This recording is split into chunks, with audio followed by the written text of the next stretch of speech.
Hey y'all, it's been a long time since I posted an actual video. I'm still dealing with my own mental health and my own things, and just busy. And honestly, I don't even know what to talk about on here anymore. We talked about politics a lot, and we talked about human rights, but there is just so much stuff going on. I don't know how to unpack everything. I don't know what to talk about. I don't know what to zero in on. Trump supporters just they mystify me. That's the only word I can come up with. I am mystified by Trump supporters because you think when Trump first campaigned, he said, we're going to get all the illegal immigrants out of America and we're going to send them straight across the border. Then we're going to build a border wall and make Mexico pay for it. And his supporters cheered. They said, hell yeah, brother. We're going to send them all across the border. We're going to build a strong border wall. Now, Trump is saying that borders are nothing but imaginary lines and they don't mean anything, referencing going to Canada. And his supporters are cheering for that. Now they're saying, hell yeah, borders don't mean anything.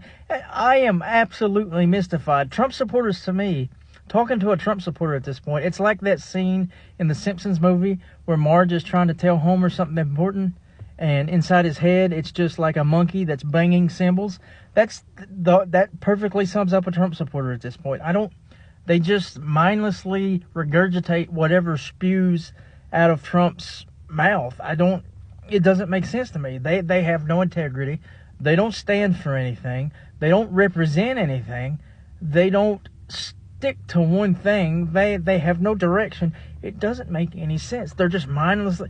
It's scary to me in a way because to them, I think the real problem is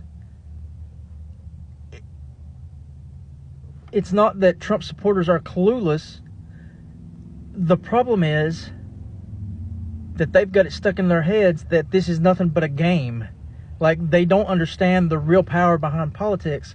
So they think it's funny when Trump stands at the podium and says, oh, we're going to attack Canada. Oh, we're going to attack Greenland. Oh, we're going to make Canada 51st. Like, it doesn't matter what kind of crazy, insane bullshit Trump says.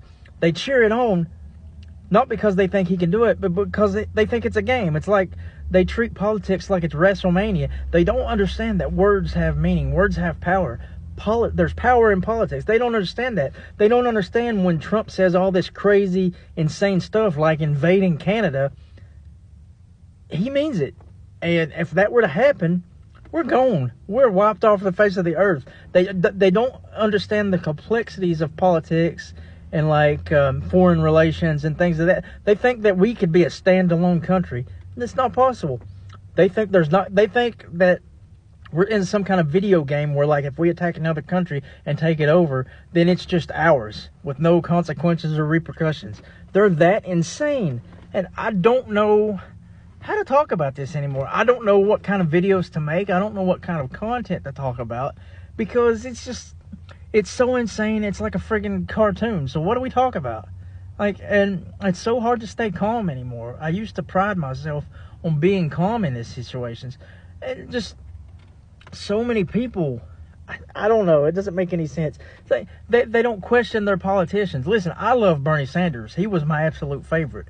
I loved Bernie as much as Trump supporters love Trump. So don't get me wrong. But when Bernie Sanders stood up and said, okay, we're going to make healthcare free for everybody, my first reaction was, okay, that sounds cool, but how are we going to do that? Explain your plan. And I had to read 2 or 3 of his books before I fully understood it. But with Trump supporters, he says, oh, we're going to attack Canada and make it the 51st state. And they're like, hell yeah, we're going to do that. It's awesome. They never question their politicians. This is why I've always supported ranked choice voting. I don't like voting for someone based on whether or not they got an R or a D beside their name. It doesn't make any sense.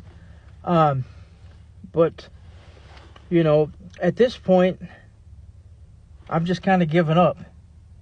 It's like I'm just floating on the tide at this point. What do we do? What do we seek out our communities, but that's the best we could do at this point. It's an internal struggle. I don't subscribe to politics anymore. I'm not going to say I don't care, but it's just, it frustrates me because say we get a Democrat in office. Okay, your rights are protected, but then we have to spend those 4 years worried about a Republican getting elected and having our rights taken away again. Then we don't have rights for 4 years. Then a Democrat gets in office and maybe we get our rights back for another 4 years. It's just an internal, it's a power struggle. That's why I just don't care about politics anymore. Voting, like I've said in every other video I've done, voting will not save us. Politicians will not save us. All we could do is help each other and provide communities and safe space. That's the best we can do, because apparently Washington, D.C. is becoming more and more a circus each and every day, no matter if it's a Democrat or a Republican. It's like they turn it into a popularity contest and they just insult each other from across the board, back and forth, just throwing insults. So now it's come down, it's no longer about, oh, this guy's more intelligent than this guy. Now it's like, oh, our candidate had a better insult than your candidate. It's freaking annoying, and I just don't care anymore. I'm so stressed out and aggravated. So we have to help each other. All right, we have to stand together and build our own communities and be there for each other, as I've always said, because if what I've heard from Trump in the past week is any indication, these 4 years are going to be hell, and they're going to be long and slow, and we may not even have a country by the end of it. So politics is useless at this point. Look at what politics has turned into. Look at what the two-party system has turned into. This is where it got us. All right, so quit relying on politics to save you. Quit relying on voting to save you, because it's not going to happen. It led to this. Instead, seek out your communities. Your communities are going to do more to protect you than politics ever could. All right? That being said, I hope y'all have been doing great.